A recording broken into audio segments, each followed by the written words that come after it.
William Clayton, who was not the person responsible for keeping Joseph's journals. Yeah. And he was not in a high calling. He was not in a high office. He wasn't entrusted with much.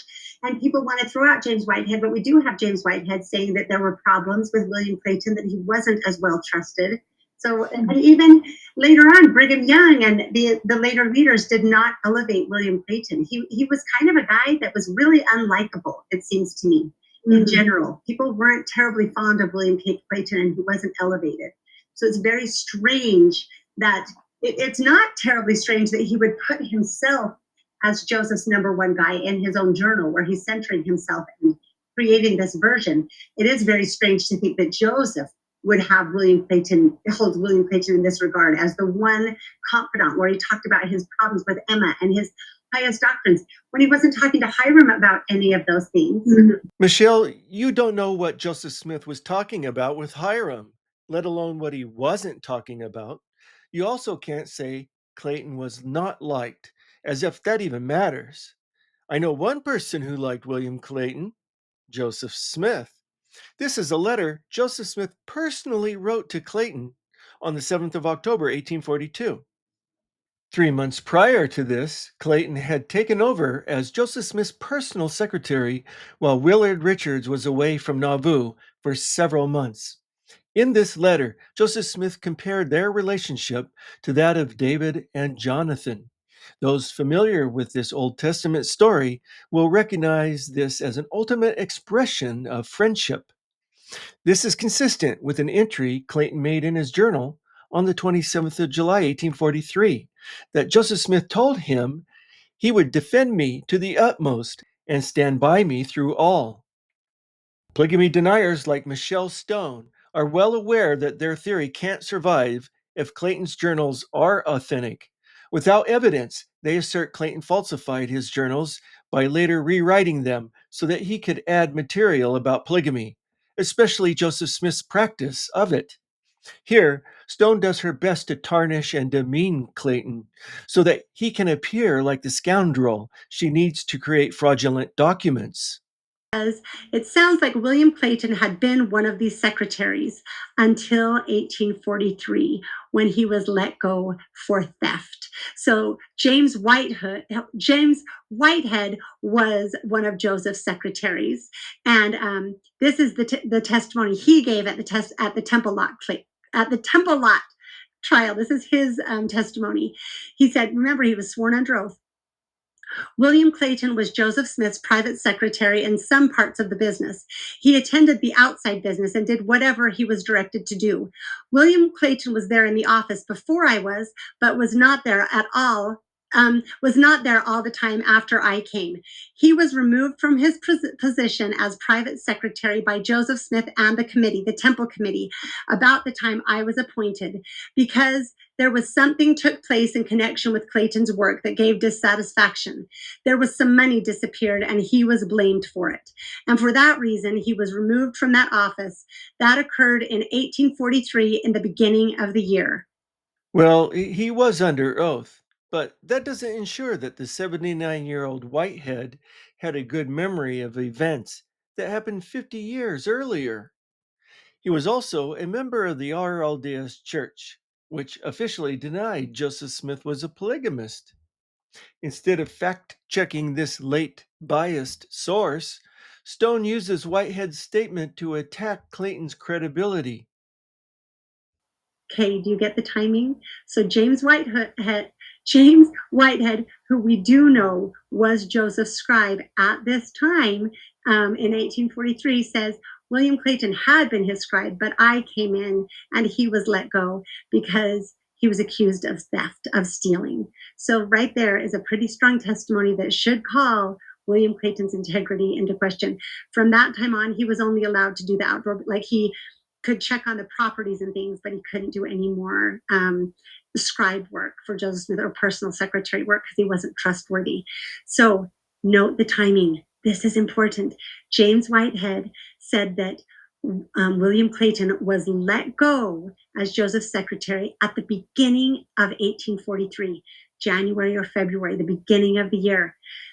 Guess when 1843 was supposed to have been revealed? It was in July of that year, months after William Clayton was no longer Joseph's secretary. So we'll come back to that. James Whitehead also testified that he lived beside Joseph in Nauvoo. He kept his books. He saw Joseph practically every day. He testified that Joseph had no other wife than Emma.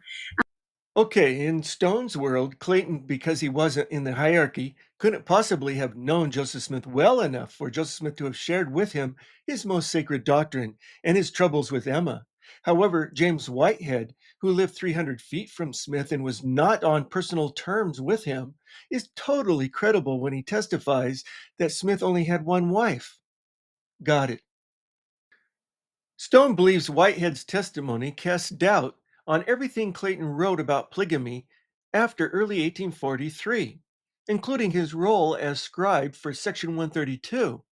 As it turns out, there is good reason to question Whitehead's memory and representations. We know Clayton fairly well, but who was James Whitehead? After converting to Mormonism in England, Whitehead immigrated to Nauvoo in April 1842.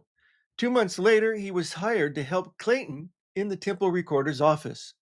According to Clayton's 1845 history of the Nauvoo temple, Brother James Whitehead was called into the office of the recorder of the temple on the 11th of June, 1842, to assist in keeping the books.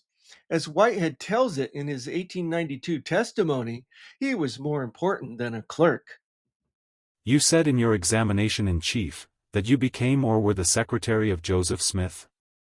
Yes, sir, I was. At about what time definitely? Did I become his secretary? Yes, sir. Definitely, I took the position as his secretary. I think it was on the 11th day of June 1842. I was in the office before that, but not as his secretary until that time. Clayton had died in 1879 and couldn't challenge Whitehead's version of history. But in fact, Whitehead had been hired to help Clayton because his responsibilities had expanded when Willard Richards had to leave Nauvoo to retrieve his family from the east and would not return for several months. As Clayton explained in his 1845 history, Willard Richards, the recorder, having in the early part of June obtained permission from the president to go to the east to fetch his family, made preparations to start on his journey, and on the 29th he transferred the law of the Lord and books belonging to the temple to the care and charge of William Clayton, and a day or so afterwards started away. So, during Richard's absence, Clayton was the main scribe in charge of the records, not Whitehead. Clayton also kept Joseph Smith's journal from the 30th of June to the 20th of December, 1842. On the 21st of December, 1842, Richards, having returned to Nauvoo, was officially called by Joseph Smith to act as his private secretary and historian, and he immediately resumed keeping Joseph Smith's journal. Again, not Whitehead. However, Whitehead made it appear that he was the main clerk. And on that occasion you testified that you were the private secretary of the prophet Joseph Smith, I believe? Yes, sir, and I was. How long were you engaged in that capacity? A little over 2 years. Were you so engaged at the time of the death of the prophet? Yes, sir. I think it's safe to say that Whitehead was inflating his importance. He even tried to make it appear that he was on the same level as Clayton, who was the official temple recorder. Did you know a man by the name of Clayton? William Clayton, do you mean? Yes, sir. Yes, sir, I knew him also. Where did you know him? I knew him in England, and I also knew him at Nauvoo. Did you know him at Nauvoo before or after the prophet's death? I knew him many years before the prophet's death, for I knew him in England before he joined the church. Where was he during the time that you were performing your duties as secretary to the prophet? He was a clerk for me, or with me I should say, in that office for quite a while. He was a clerk in the office? Yes, sir. What were his duties? He had different duties, clerking in the office, examining and writing. Were his duties the same as yours? No, sir, not exactly. He did not have exactly the same duties to perform that I did. He was there helping on the books and doing whatever he was directed to do. You say he did not have the same duties to perform that you did? No, sir, not exactly the same. Well, what were the duties he performed? Well, I was in the possession of Joseph's private papers. In a desk I had them, and I had the key to that desk myself. And William Clayton was more of a clerk and attended to a great deal of the business on the outside. That is about the difference. So notice Whitehead almost said Clayton was his clerk. Whitehead was Joseph Smith's secretary because he had a key to the desk containing his papers. When Whitehead said he kept Joseph Smith's journals and letter books, he didn't mean he wrote them. He meant he kept them in a desk. What were the duties of the secretary? To keep accounts and keep all the correspondence and everything of that kind. That were your duties? Yes, sir. I used to keep his correspondence and letter books and everything that belonged to the church. Did he have a good deal of correspondence and a good many letter books? Well, not many letter books, but he had a good deal of correspondence. I mention this because Stone, in her conspiratorial way of thinking, believes there are some missing letter books and journals of Joseph Smith that were kept by Whitehead. Like the things that James Whitehead claimed that he would have preserved Joseph Smith's letter book that he said he turned into the 12. For some reason, we don't have those sources. James Yes. Whitehead said that he was in charge of those things, turned them into the 12, and didn't know what happened to them from there. And it is fascinating to me that all of the things James Whitehead said he was in charge of, which are records we should expect to find, we don't seem to have. The reason you don't find any journals and letter books in Whitehead's handwriting is that he didn't create any. He just kept them in his desk. His handwriting appears where we would expect it, in the tithing records, the trustee and trust book, filing notations on various documents, and the Nauvoo Registry of Deeds. The desk containing journals, letter books, and correspondence mentioned by Whitehead was likely Willard Richards' desk while he was away from Nauvoo. On the 2nd of November, 1842, the Temple Recorder's office was moved from the red brick store to a new building near the temple. And at that time, the records containing Whitehead's handwriting were transferred there also. These were also the records that Whitehead said he packed up in 1846 and later saw in Omaha. Later, Whitehead changed his definition of secretary to make it synonymous with clerk, instead of referring to himself as Joseph Smith's personal secretary, which prompted the attorney to revisit the issue of keeping Joseph Smith's records. You said you were the secretary, and kept the private affairs of Joseph Smith? Yes, sir. You were the secretary of Joseph Smith, or the church, which? How is that? You were the secretary of Joseph Smith, or the church? Joseph Smith. Or the church, which was it? I say, I was the secretary of Joseph Smith. I was one of his secretaries. You are sure of that? Yes, sir. And, you kept his journals? Yes, sir. Did you keep his letter books? Yes, sir. Michelle, do you think that if there were other journals and letter books, that they would not have used them in compiling the history of the church? Clearly, there are no missing journals or letter books containing Whitehead's handwriting.